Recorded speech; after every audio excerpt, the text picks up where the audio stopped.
कटनी मध्य प्रदेश से लालचंद जैन, पूर्व मंडी सचिव कटनी, कह रहे हैं महाराज जी मेरी और अन्य बहुत से अभिभावकों की समस्या है कि आजकल बहुत से लड़के लड़कियों की उम्र कहीं मंगल होने के कारण, कहीं गम गुण मिलान होने के कारण 30 से ज़्यादा बढ़ती जा रही है, जो समाज के लिए बहुत बड़ी समस्या है।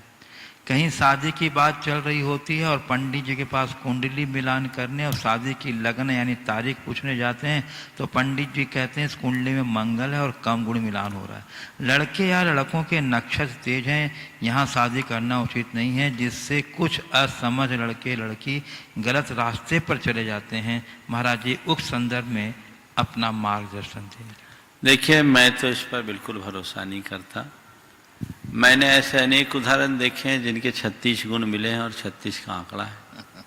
और बहुतों को ऐसों को भी देखा है जिनने कुंडली नहीं मिलाई पर जीवन की कुंडली मिल रही है और शानदार पारी चल रही है। शायद भल्लू काका की भी यही स्थिति, बिना मिलाए शादी की और शादी के 50 साल की शानदार पारी, अभी 50 हो गए पूरे, बाकी है 50 पार कर चुके और शानदार चल रहा है। ये उदाहरण है।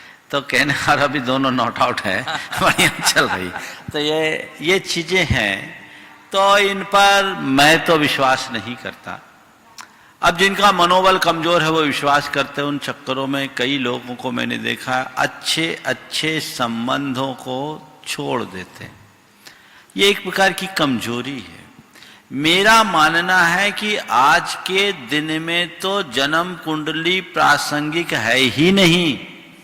क्यों नहीं है? मैंने अनेक बार बोला, क्योंकि अब जन्म ही नैसर्गिक नहीं है।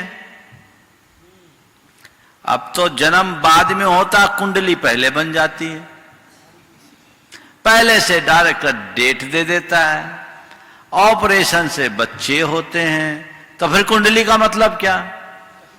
दूसरी बात, पहले बच्चों का जन्म घरों में होता था तो वहां की उसकी जन्म पत्री वहां के अक्षांश देशांश से होती थी। अब तो सबका अस्पतालों में होता है। अब मान लीजिए कटनी या जबलपुर जैसी जगह है तो यहाँ 100-200 किलोमीटर के एरिया के लोग आकर के यहीं डिलीवरी कराते हैं। और हो सकता है कई लोग हैं जिनको यहाँ नहीं, तो बोला भैया हमको मुंबई करना है, हमको दिल्ली करना है। अब वहां आदमी जन्म लेगा तो व्यक्ति कटनी का था और उसकी डिलीवरी दिल्ली में हो रही है, तो जन्म पत्री तो दिल्ली की बनेगी। तो ये स्वाभाविक कहाँ हुआ?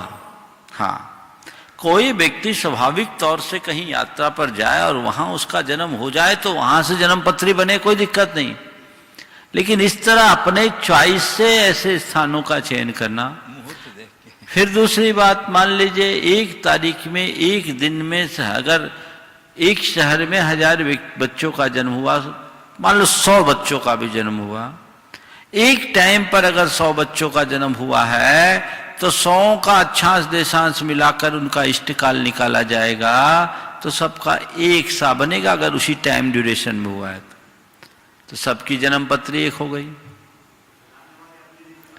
हाँ, सबकी जन्म पत्री एक हो गई। हाँ हाँ, एक बता रहा हूं, अभी आ रहा हूं आगे। सबकी जन्म पत्री एक हो गई। तो अब जन्म पत्री में इतना दिमाग लगाने की क्या बात? अभी नीचे से कह रहे हैं देव कुमार जी कि वो पंडित लोग अपनी कुंडली नहीं मिलाते हैं। वो तो है ही ऐसा काम।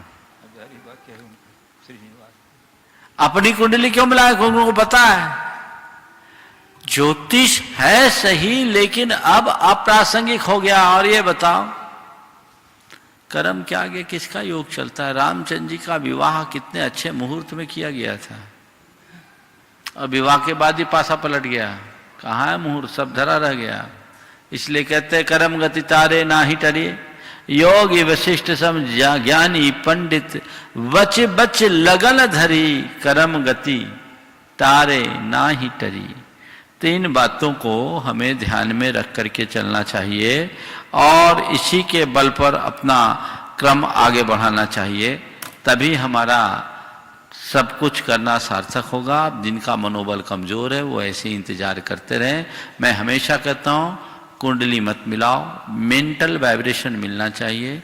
जिनसे मिलकर आपको लगने लगे कि ये संबंध हो जाए तो सबसे उत्तम, समझ लो सब कुंडली मिल गई, समझ गए?